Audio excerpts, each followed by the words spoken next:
தினம் சிறகடிக்கும் ஆசை சீரியலில் மனோஜ் ஸ்டோர் ரூமில் உட்காந்து வேலை பார்த்து கொண்டிருக்க அப்போது அங்கே ரோஹிணி வாரார்.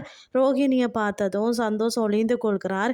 பிறகு மனோஜிடம் உனக்கு தான் பிளான் ஒழுங்காக பண்ண வராதில்ல, நீ போட்ட பிளானில் பாவம் உன்னோட ஃப்ரெண்டு தானே அடி வாங்குறான் என ரோஹிணி சொல்ல, உனக்கே பிளான் ஒழுங்காக போட வராதோ, உன் கூட வேலை செய்கிறவன் அவனுக்கு அப்படி ஒழுங்காக பிளான் போட வரும் என ரோஹிணி கேட்க, அதுக்கு மனோஜ் ரொம்ப டேஞ்சரான ஆளு நீ, சந்தோஷையே இப்படி ஆள் வச்சு அடிச்சிருக்க என்று திட்டுக்கிறார் மனோஜ்.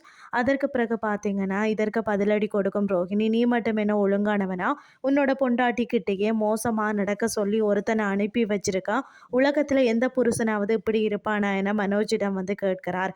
பிறகு எதுக்காக நீ வந்த என மனோஜ் கேட்க, தன் பையில இருந்து 1,00,000க்கான செக்கு எடுத்து நீட்டுகிறார்.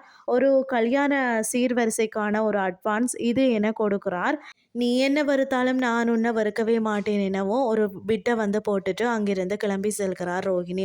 மறுபுறம் மீனாவின் பூக்கடைக்கு சென்ற முத்து அங்கு மீனாவிடமிருந்து சாப்பாட்டை வாங்கி கொண்டு கிளம்பும் போதும் அங்கு ஒரு தம்பதி முத்துவை சந்திக்கிறார்கள். சில தினங்களுக்கு முன்னர் முத்து ஒரு மனநலம் பாதிக்கப்பட்ட பையனை காப்பாற்றினார்.